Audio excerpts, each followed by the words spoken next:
सुदूरपश्चिम प्रदेशको डोटी र डडेलधुरा जिल्लामा 350 मेगावाटको सौर्य ऊर्जा उत्पादन गर्न सरकारद्वारा अध्ययन कम्पनी छनौट 23 अर्ब लगानीको अनुमान।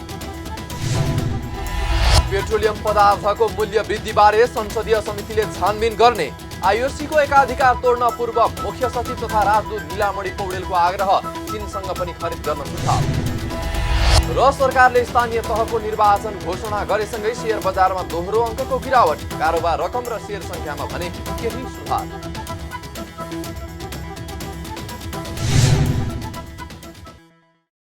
हामी छौं पल पल तपाईसँग, हिमाल पहाड तराईसँग, साथ छ हाम्रो बढ्ने कदमलाई, सलाम छ ती पोरखे हातहरूलाई, जिन्दगी सजाइदिन्छौँ हामी, हर सासको साथी बन्छौँ हामी, सुरक्षा अनि समृद्धि प्राण छ हाम्रो।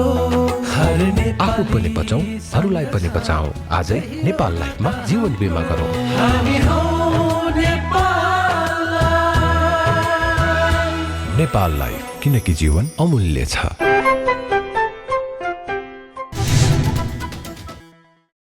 नमस्कार, कारोबार समाचारमा स्वागत छ। अब समाचार विस्तारमा।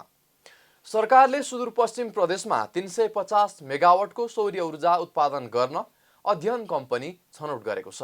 प्रधानमन्त्री शेरबहादुर देउबाको अध्यक्षतामा मंगलबार प्रधानमन्त्री निवास बालुवाटारमा बसेको लगानी बोर्डको 49औं बैठकले सुदूरपश्चिम प्रदेशको डोटी जिल्लाको दिपायल सिलगढी नगरपालिकामा अनुमानित 125 मेगावाट र डडेलधुरा जिल्लाको अमरगढी नगरपालिकामा 225 मेगावाट गरी 350 मेगावाटको सौर्य ऊर्जा उत्पादन गर्न एमएस सेन्ट्रल इलेक्ट्रोनिक लिमिटेडलाई अध्ययन कम्पनी छनौट गरेको हो। उक्त सौर्य ऊर्जा उत्पादनको लागि 23 अर्ब रुपैयाँ लाग्ने अनुमान छ। यस्तै बैठकले डाबर नेपाललाई 9 अर्ब 68 करोड 63 लाख थप लगानी स्वीकृत गरेको छ। उद्योगको क्षमता अभिवृद्धि तथा उत्पादन विविधीकरणको लागि भन्दै कम्पनीले लगानी थप गर्नको लागि लगानी बोर्ड समक्ष अनुमति मागेको थियो। विशेष गरी मह, दन्तमञ्जन, च्यवनप्रास लगायत सामग्री उत्पादन गर्दै आएको डाबर नेपालको सबैभन्दा ठूलो निर्यात गर्ने कम्पनी हो। यस्तै बैठकले तल्लो अरुण जलविद्युत परियोजनाको निर्माण, स्वामित्वकरण, सञ्चालन तथा हस्तान्तरण तरिकाबाट विकास गर्न छनौट भएको प्रस्ताव कम्पनी एसजेबिएन लिमिटेड इन्डियाले पेश गरेको प्रारम्भिक प्रतिवेदन स्वीकृत गर्ने निर्णय पनि गरेको छ। यसका साथै लगानी प्रवर्धनका सम्बन्धमा विभिन्न सङ्घ संस्थासँग समझदारी पत्र गर्न कार्यालयलाई अख्तियारी दिने र जेनेभा स्थित world association of PPP units and professional WAPP संस्थाको सदस्यता ग्रहण गर्न समेत स्वीकृति प्रदान गरेको छ। बैठकले लगानी बोर्डको कार्यालयबाट तयार गरिएको नेपालमा रासायनिक मल कारखाना स्थापना गर्ने प्रविधिको तुलनात्मक अध्ययन सम्बन्धी प्रतिवेदन सार्वजनिक गर्ने निर्णय समेत गरेको छ। सरकारले राष्ट्रिय प्रसारण 11औं संशोधन नियमावली 2078 स्वीकृत गर्ने भएको छ। सोमबार बसेको मन्त्री परिषद बैठकको निर्णय सार्वजनिक गर्दै नेपाल सरकारका प्रवक्ता एवं सञ्चार तथा सूचना प्रविधि मन्त्री ज्ञानेन्द्र बहादुर कार्कीले राष्ट्रिय प्रसारण 11औं संशोधन नियमावली 2078 स्वीकृत गर्ने निर्णय गरेको बताउनु भएको हो। त्यस्तै सरकारले धितोपत्र दर्ता तथा निष्कासन 5औं संशोधन नियमावली 2078 स्वीकृत गर्ने निर्णय पनि गरेको छ। सञ्चार मन्त्री कार्कीका अनुसार निर्वाचन आयोगबाट प्राप्त परामर्श बमोजिम स्थानीय तहको निर्वाचन ऐन 2073 को दफा 4 को उपदफा 1 बमोजिम 2079 साल वैशाख 30 गते शुक्रबारको दिन 753 वटा स्थानीय तहमा एकै चरणमा निर्वाचन गर्ने निर्णय भएको छ। त्यस्तै सरकारले बर्ड फ्लू नियन्त्रण गर्न मोरङ जिल्लाको विराटनगर महानगरपालिका वडा नम्बर 18 मा हिमालयन कृषि फार्मलाई केन्द्रबिन्दु मानी बर्ड फ्लू रोग प्रभावित क्षेत्र घोषणा गर्ने निर्णय समेत गरेको मन्त्री कार्कीले जानकारी दिनुभयो। दर्ता तथा निष्कासन 5औं संशोधन नियमावली 2078 स्वीकृत गर्ने, बर्ड फ्लू नियन्त्रण गर्न मोरङ जिल्लाको विराटनगर महानगरपालिका वडा नम्बर 18 हिमालयन कृषि फार्मलाई केन्द्रबिन्दु मानी बर्ड फ्लू रोग प्रभावित क्षेत्र घोषणा गर्ने। सरकारले सिङ्गापुर, इटालीको रोम र रोमानियाको बुखारेस्टमा कार्यरत अवैतनिक नेपाली महावाणिज्य दूतहरूको अवधि थप गर्ने निर्णय पनि गरेको छ। त्यस्तै डिजिटल प्रणाली मार्फत नाप नक्सा तथा जग्गा प्रशासन सम्बन्धी सेवा प्रवाह निर्देशिका 2078 स्वीकृत गर्ने निर्णय पनि गरेको छ। पुष्पलाल मध्य पहाडी राजमार्ग आयोजना कार्यान्वयनले गोर्खाको कार्यक्षेत्रभित्र पर्ने नुवाकोट जिल्लाको सडक सीमा भित्र परेका 3वटा घर टहराको राहत स्वरूप क्षतिपूर्ति उपलब्ध गराउन स्वीकृति प्रदान गर्ने निर्णय गरेको प्रवक्ता कार्कीले बताउनुभयो। उहाँले सरकारले बाल अधिकार सम्बन्धी अन्तर्राष्ट्रिय महासन्धि 1989 को 6औं आवधिक प्रतिवेदन स्वीकृत गरी संयुक्त राष्ट्रसङ्घमा पेश गर्ने अनुमति प्रदान गर्ने निर्णय गरेको बताउनुभयो। त्यस्तै सरकारले फेवातालको जलाधार क्षेत्रलाई संरक्षित जलाधार क्षेत्र घोषणा गर्ने निर्णय गरेको पनि जानकारी दिनुभयो। बाल अधिकार सम्बन्धी अन्तर्राष्ट्रिय महासन्धि 1989 को 6औं आवधिक प्रतिवेदन स्वीकृत गरी संयुक्त राष्ट्रसङ्घमा पेश गर्न अनुमति प्रदान गर्ने, फेवातालको जलाधार क्षेत्रलाई संरक्षित जलाधार क्षेत्र घोषणा गर्ने। प्रवक्ता कार्कीले लोकसेवा आयोग तथा बढुवा समितिको सिफारिस बमोजिम विभिन्न सेवा समूहका राजपत्राङ्कित द्वितीय श्रेणीका अधिकृतलाई सम्बन्धित सेवा समूहको राजपत्राङ्कित प्रथम श्रेणीको सहसचिव पदमा बढुवा नियुक्ति तथा पदस्थापन गर्ने निर्णय समेत गरेको बताउनुभयो। सरकारले पेट्रोलियम पदार्थमा गरेको मूल्य वृद्धिबारे संसदीय समितिले छानबिन गर्ने भएको छ। संघीय संसद अन्तर्गतको राज्यका निर्देशक सिद्धान्त, नीति र दायित्वको कार्यान्वयन, अनुगमन तथा मूल्याङ्कन समितिको मङ्गलबार सिंहदरबारमा बसेको बैठकले पेट्रोलियम पदार्थको मूल्य वृद्धिबारे छानबिन गर्न समिति गठन गरेको हो। बैठकले सांसद दुर्गा पौडेल संयोजक र समितिका सदस्यहरू खेम लोहनी र लक्ष्मी परियार सदस्य रहनु भएको 3 सदस्यीय उपसमिति गठन गरेको छ। पेट्रोलियम पदार्थको मूल्य वृद्धि र त्यसको वैकल्पिक व्यवस्था गरेर जनतालाई राहत दिने गरी सरकारलाई आवश्यक सुझाव दिन सो उपसमिति गठन गर्नु परेको समितिकी सभापति निरादेवी जैरूले जानकारी दिनुभयो। हामीले एलपी ग्यास त खाली ल्याएर राखे बापतको घाटा सहनु पर्ने सम्म अवस्थामा पुगेको हो। एलपी ग्यास त कहीँ कतै के अरे नेपाल सरकारले गर्नु नपर्ने तर ल्याएर स्टोरेज गरे बापतको घाटा सहनु पर्ने जस्ता घाटा पनि जानकारीमा यथार्थ भएका कारणले यी सबै कुराका निम्ति हामी एउटा उपसमिति बनाउने र जस नेपाल सरकारको कामलाई सहजता बनाउनका निम्ति पनि यसले काम गरोस् भन्ने चाहेर माननीय दुर्गा पौडेललाई संयोजक, माननीय खेम लोहनी सदस्य, माननीय लक्ष्मी परियार सदस्यको हिसाबले मा रहने गरी नाम प्रस्ताव समेत गर्न चाहन्छु।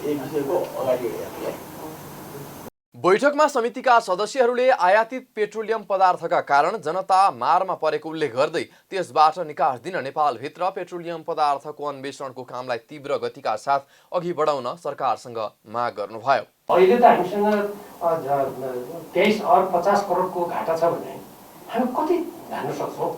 यो इन्धन त हाम्रो त बढ्दै जाने, यो माग घट्ने त कुनै सम्भावनै छैन।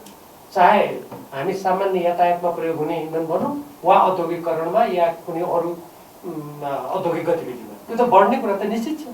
अनि यस्तो स्थितिमा यो के भइरहेछ सक्नुहुन्न, किनभने घाटा चुलिएर गइरहेको छ। तर त्यसै बेला 3टा कुरा तपाईँहरू पछि देखिने गरेर प्रक्षेपण गर्नु पर्यो। आज हाम्रो लागि एउटा वार्षिक रूपमा प्रकाश, दोस्रो तपाईँको के छ भन्दाखेरि यो चुहावटको लेभल कसरी घटाउन सकिन्छ, के गर्न सकिन्छ। यसबाट त हरेक लिटर गयो कि पैसा गइहाल्दो रहेछ नि हाम्रो त, त्यो त प्रश्न लेखियो नि होइन। अनि तेस्रो कि नेपालको लागि नेपालीको लागि तपाईँहरू खपिरहनु भएको छ, त्यो पैसा चाहिँ के छ स्वाट जान थाल्यो भने त्यसले असर पर्छ। यसमा कति पर्सेन्ट चुहावट छ, यो दोस्रो पाटो। र तेस्रो पाटो चाहिँ के छ भने अब यो व्यापारको कुराको त मलाई खास लाग्यो। त्यो 1 वर्ष 15 दिनलाई नधान्ने रहेछ। त्यो बाँच्नु भएको छ, ठिकै छ, तपाईँले पाउ।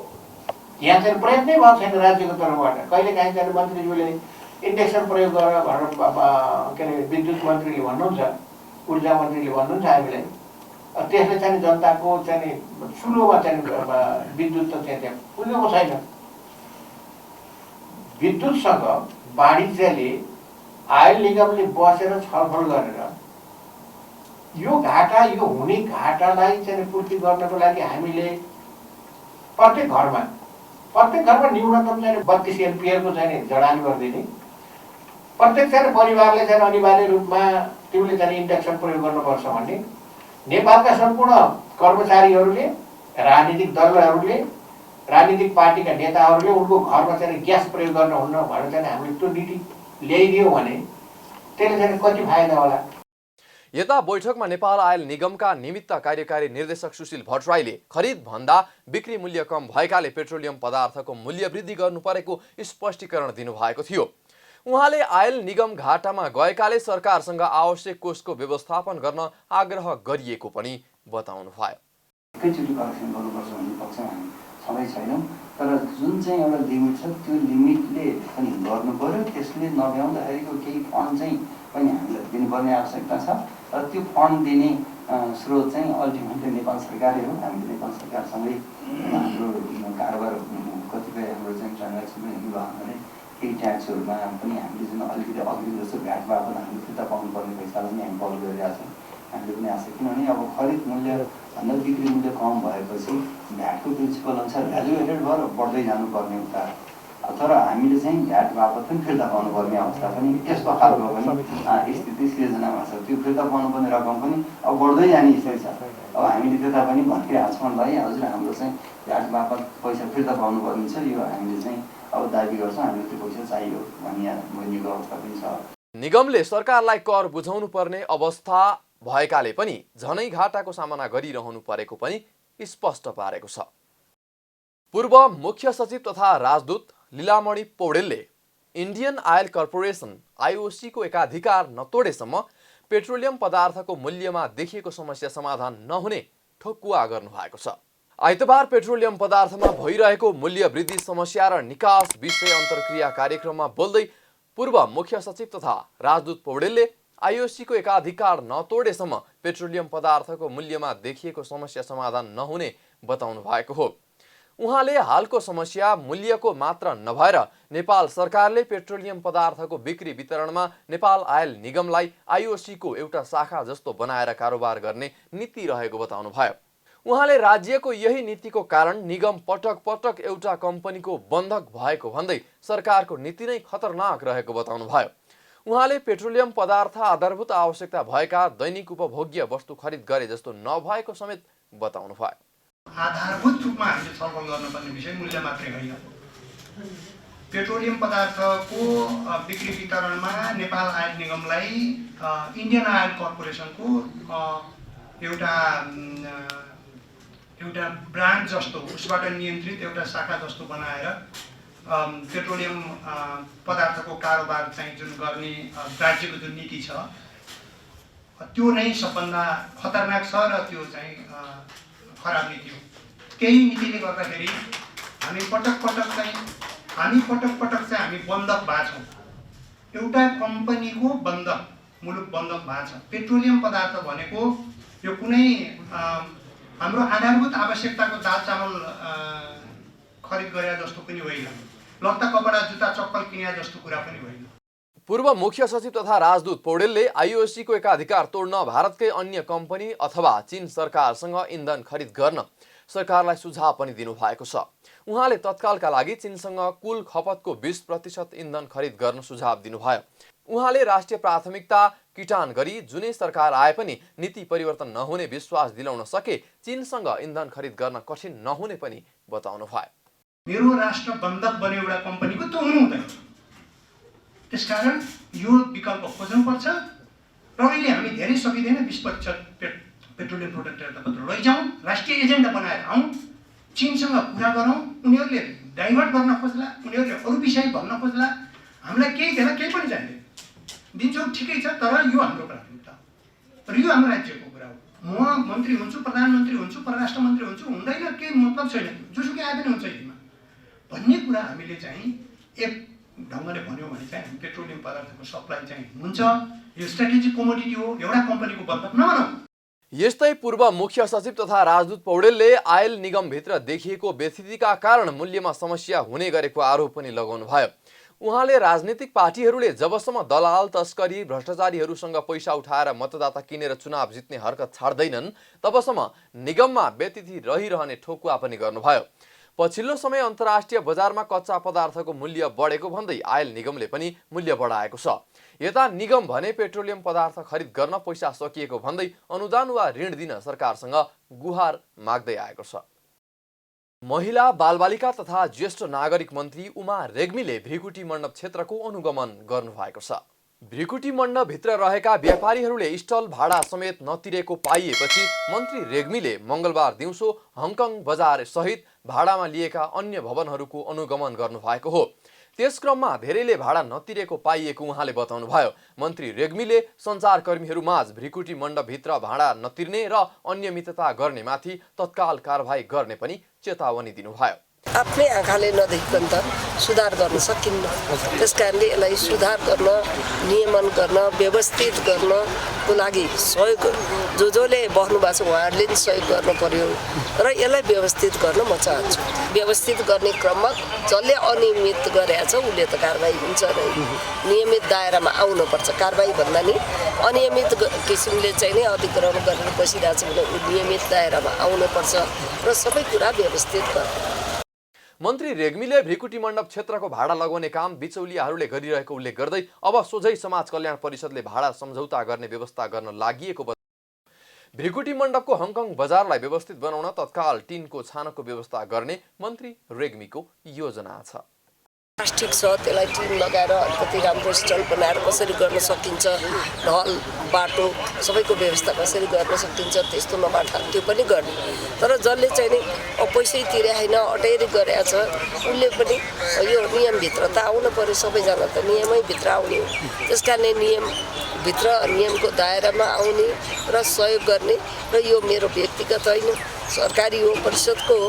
त्यस कारण यसलाई चाहिँ व्यवस्थित गर्ने कुरामा चाहिँ लाग्ने हो। सबैको सहयोग आवश्यक छ। अनुगमनको क्रममा मन्त्री रेग्मीले भृकुटी मण्डप क्षेत्रलाई व्यवस्थित बनाउन त्यहाँका साना व्यापारीहरूलाई पनि सहयोग गर्न आग्रह गर्नुभयो। सरकारले स्थानीय तहको निर्वाचन घोषणा गरेसँगै शेयर बजारमा गिरावट आएको छ। मङ्गलबार शेयर बजार मापन गर्ने नेप्से परिसूचक 16.30 अङ्कले घटेर 2835.58 अङ्कमा ओर्लिएको हो। सरकारले स्थानीय तहको निर्वाचन आगामी वैशाख 30 गते एकै चरणमा गर्ने घोषणा भएको दिन शेयर बजार 15.69 अङ्कले बढेको थियो। तर स्थानीय तहको निर्वाचन घोषणा भएको भोलिपल्टै नेप्सेमा तीव्र उतार चढाव देखिएको हो। नेप्से परिसूचक दोहोरो अङ्कले घटे पनि कारोबार रकम र शेयर सङ्ख्या दुवैमा भने सुधार देखिएको छ। दिनभर कुल 230 कम्पनीको 1 करोड 20 लाख किता शेयर 6 अर्ब 28 करोड 72 लाख रुपैयाँ बराबरमा शेयर कारोबार भएको छ। अघिल्लो दिन 95 लाख 12 हजार किता शेयर 5 अर्ब 2 करोड 20 लाख रुपैयाँ बराबरमा मात्रै किनबेच भएको थियो। आज नेप्से परिसूचक घट्दा व्यापार, होटल र पर्यटन, निर्जीवन बीमा, उत्पादनमूलक र म्युचुअल फन्ड समूहको परिसूचक भने बढेको छ। बाँकी समूहको परिसूचक भने घटेको छ। आज शेयर बजारमा अरुण भ्याली हाइड्रोको सर्वाधिक कारोबार भएको छ। कम्पनीको मङ्गलबार 35 करोड 85 लाख रुपैयाँको कारोबार भएको छ। यस्तै अधिकतम कारोबार भएको अर्को कम्पनी अपी पावरको आज 33 करोड रुपैयाँको कारोबार भएको छ। मङ्गलबार शेयर बजारमा नेपाल इन्स्योरेन्सका लगानीकर्ताले सर्वाधिक कमाएका छन्। यस्तै बुद्ध भूमि, नेपाल हाइड्रो र राष्ट्रिय बीमा कम्पनीको लगानीकर्ताले पनि कमाएका छन्। आगामी स्थानीय तहको निर्वाचनमा विगतको तुलनामा खर्च बढ्ने निर्वाचन आयोगले बताएको छ। मङ्गलबार निर्वाचन आयोगका प्रवक्ता शालिग्राम शर्मा पौडेलले विगतको निर्वाचनको तुलनामा आगामी 2079 वैशाख 30 गते गरिने स्थानीय तहको निर्वाचनमा खर्च बढ्ने बताउनु भएको हो।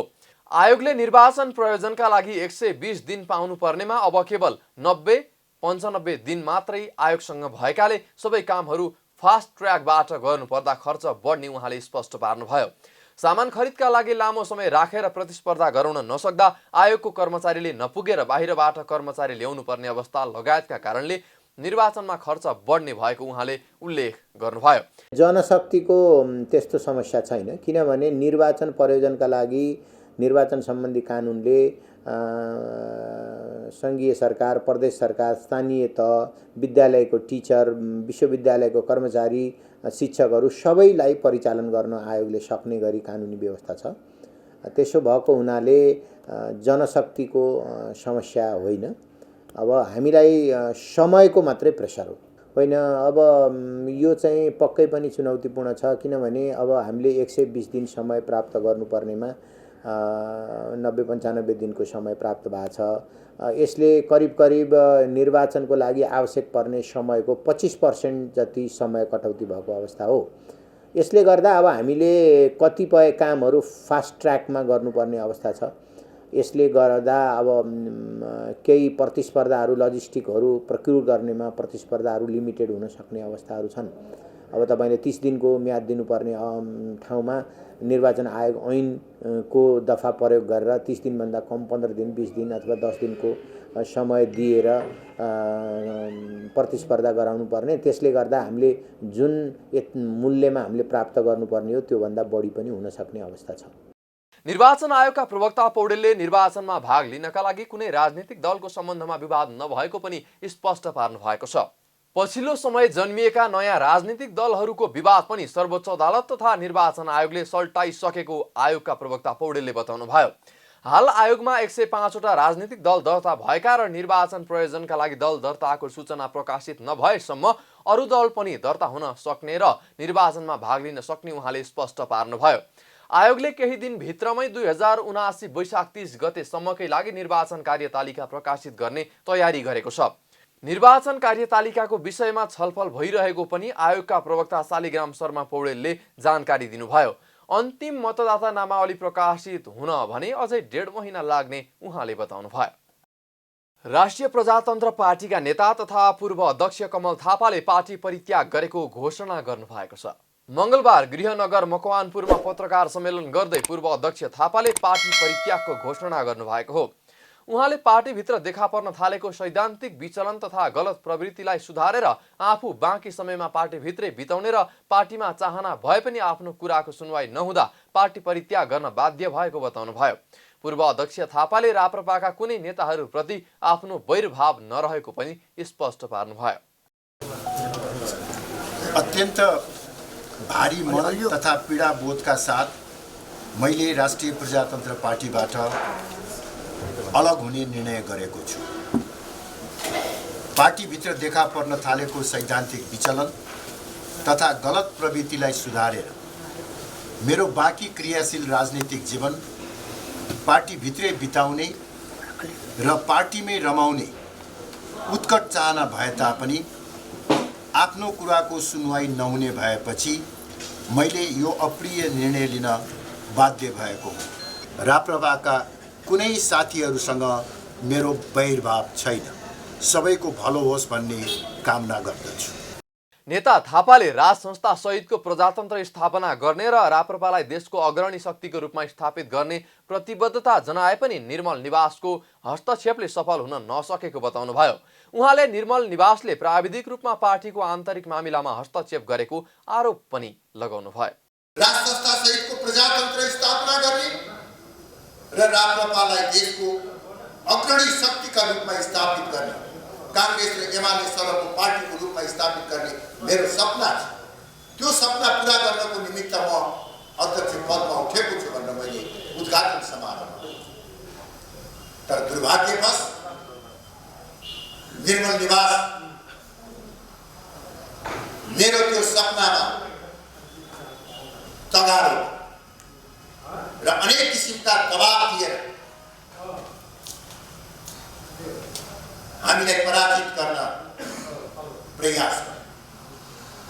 मैं फिर भी दोहराएर निर्मल निवासको दबावले चुनावमा प्रभाव परे कि परेन त्यो महत्त्वपूर्ण कुरा होइन। मैले जितेको भए पनि निर्मल निवासको यो हस्तक्षेपको म विरोध गर्छु। यो गलत हो भनेर भन्छु। नेता थापाले नयाँ दल दर्ताको प्रक्रिया अरू साथीहरूसँगको उपयुक्त समयमा निर्णय गर्ने पनि बताउनु भयो। कारोबार समाचारमा अब सुनचाँदी र विदेशी विनिमय दर सम्बन्धी जानकारी।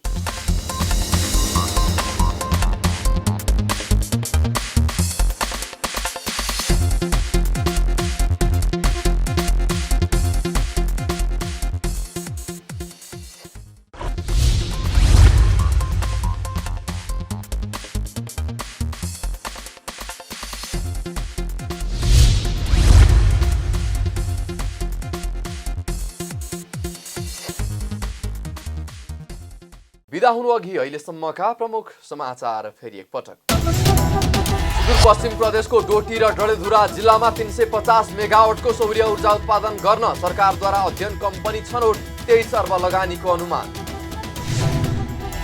पेट्रोलियम पदार्थको मूल्य वृद्धिबारे संसदीय समितिले छानबिन गर्ने आईओसीको एकाधिकार तोड्न पूर्व मुख्य सचिव तथा राजदूत नीलामणि पौडेलको आग्रह, चीनसँग पनि खरिद गर्न सुझाव।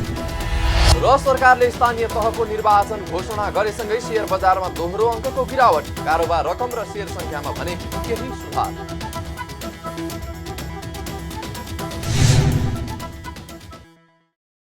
कारोबार समाचार सकियो। हामीलाई बिदा दिनुहोस्। नमस्कार।